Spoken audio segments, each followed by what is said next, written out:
الرجيم بسم الله الرحمن الرحيم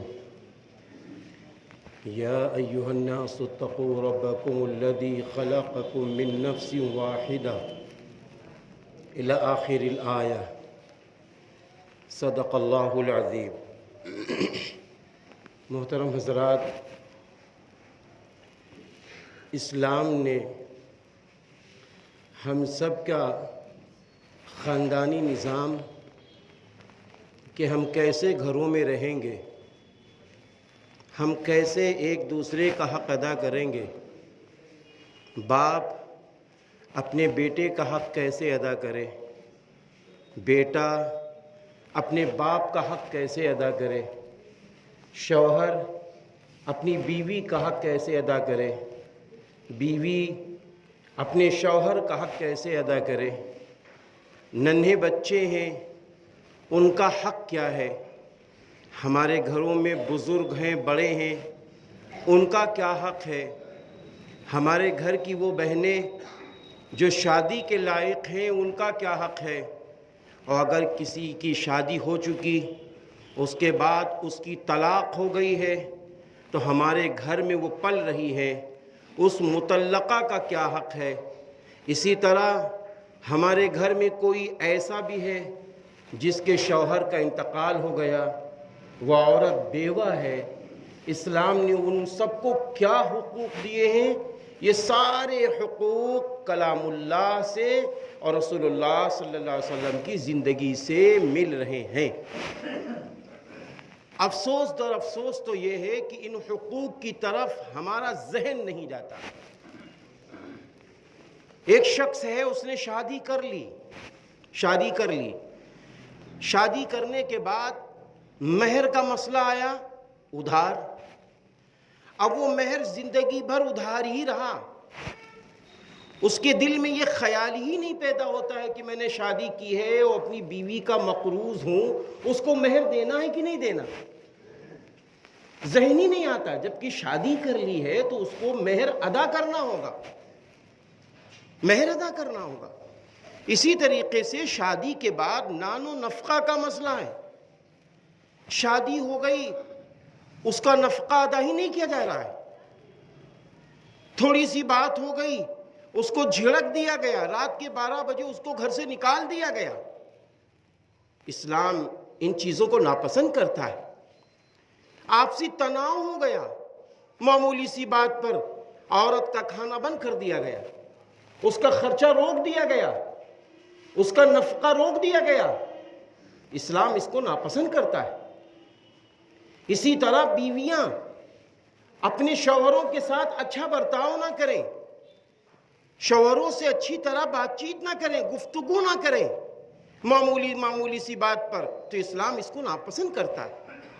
حضرت محمد عربی صلی اللہ علیہ وسلم نے ارشاد فرمایا کہ جو شوہر اپنی بیوی سے محبت کرے اور جو بیوی اپنے شوہر سے محبت کرے، اللہ ایسے جوڑے سے بہت خوش ہوتا ہے، آج بڑے دکھ کی بات ہے کہ شوہر اپنے حقوق ہی نہیں جانتے، بیویاں اپنا حق ہی نہیں جانتی ہیں کہ میں یہاں کیوں آیا ہوں، یہ میرا شوہر ہے۔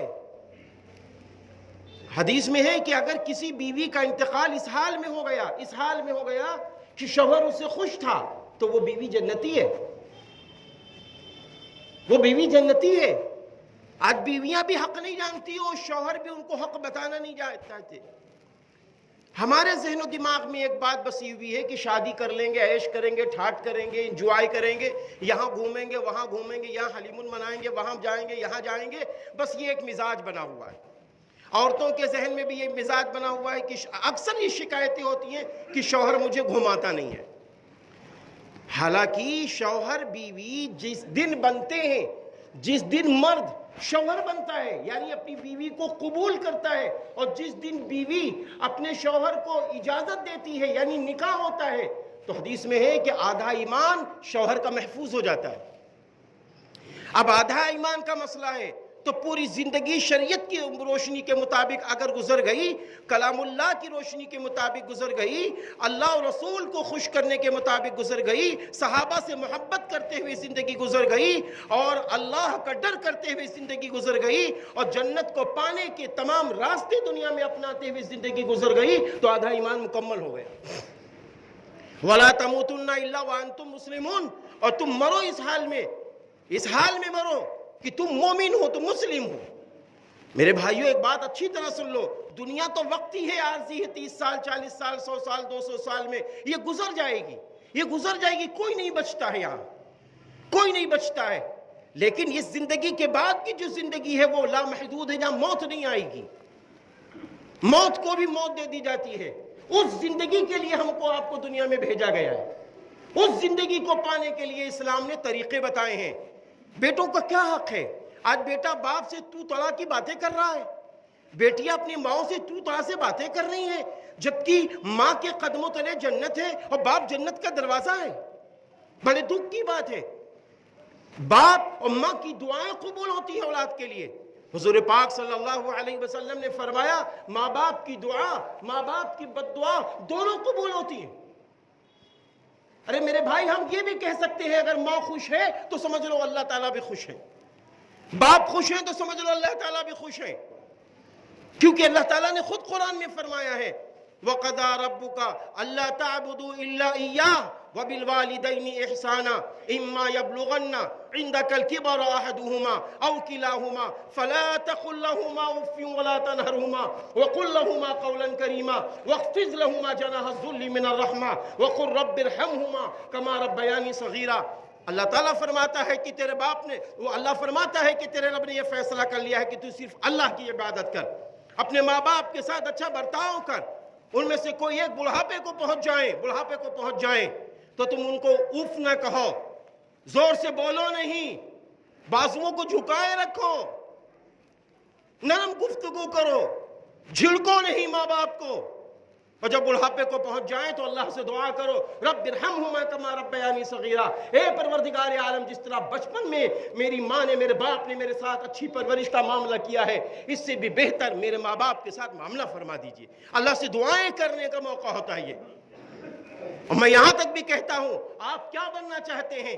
آپ کروڑ پتی بننا چاہتے ہیں، ارب پتی بننا چاہتے ہیں، آپ اچھے ماہر ڈاکٹر بننا چاہتے ہیں، آپ بڑے اچھے انجینئر بننا چاہتے ہیں، آپ عالم فاضل مفتی بننا چاہتے ہیں، آپ کیا بہت بڑے تاجر بننا چاہتے ہیں، تو قسم خدا پاک کی ماں کی دعائیں لے کے چلو، باپ کی دعائیں لے کے چلو، انشاءاللہ آپ منزل مقصود تک پہنچ جائیں گے۔ حضرت موسیٰ علیہ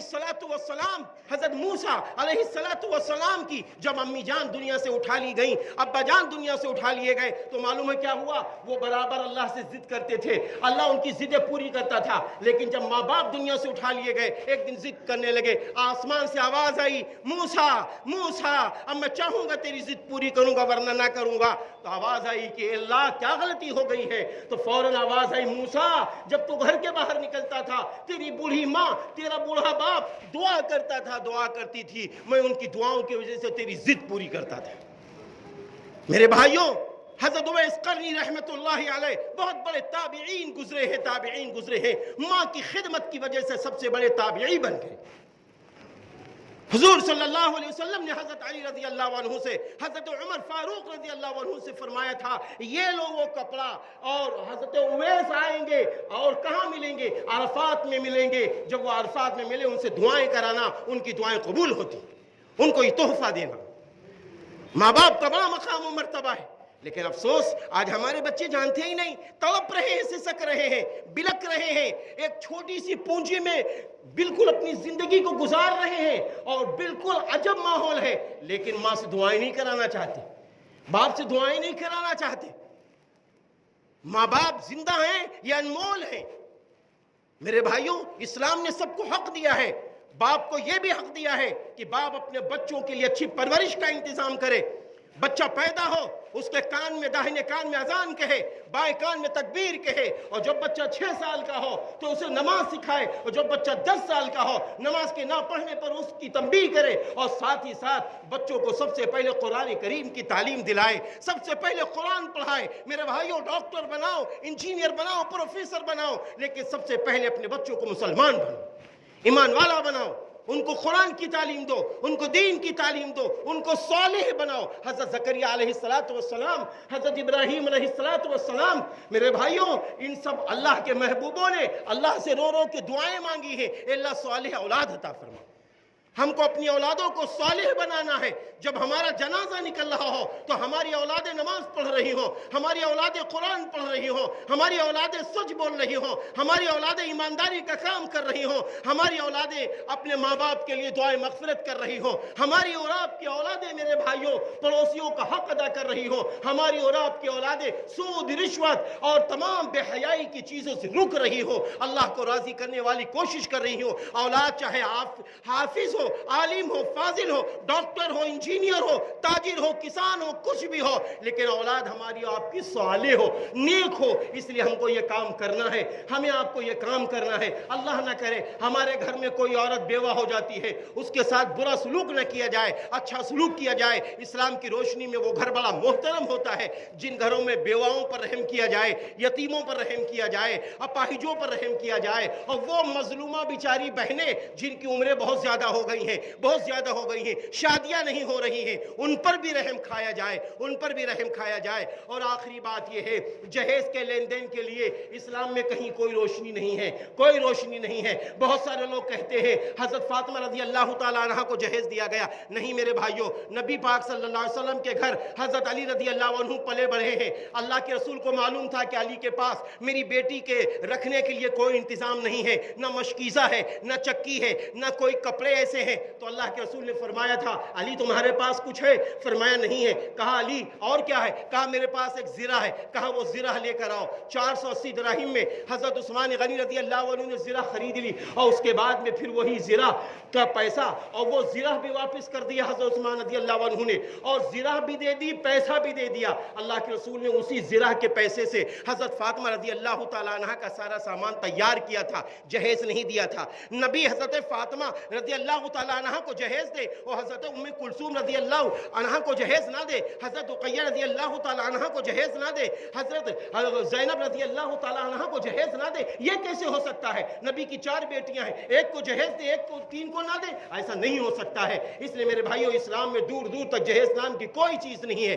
ہاں بلا مانگے اگر کوئی ماں، کوئی باپ لڑکی کا رو رہا ہے، تڑپ رہا ہے، میری دلی حسرت ہے، تو وہ آپ کی مرضی ہے میرے بھائیوں، لیکن مطالبہ کرنا، موٹر سائیکل مانگنا یا رقم مانگنا، میرا بیٹا ڈاکٹر ہو گیا ہے، آپ ہم کو 10 لاکھ روپے دے دیجئے، ہم کلینک کی مشین لے آئیں گے، میرا بیٹا بڑا انجینئر ہو گیا ہے، ہم کو یہ دلوا دیجئے، اس کو دکان دلوا دیجئے، یہ بھیک پن ہے، یہ بھیک پن ہے۔ ایسے بھکاری ہمیں آپ کو نہیں بننا چاہیے۔ اگر کہیں سے مل رہا ہے، خود سے مل رہا ہے، چلو کوئی بات نہیں ہے، وہ اللہ نے تم کو مال والا بنا دیا ہے، لیکن بھیک مانگنا اسلام میں کہیں سے نہیں ہے۔ اللہ تعالیٰ میری بھی مدد فرمائے، آپ سب کی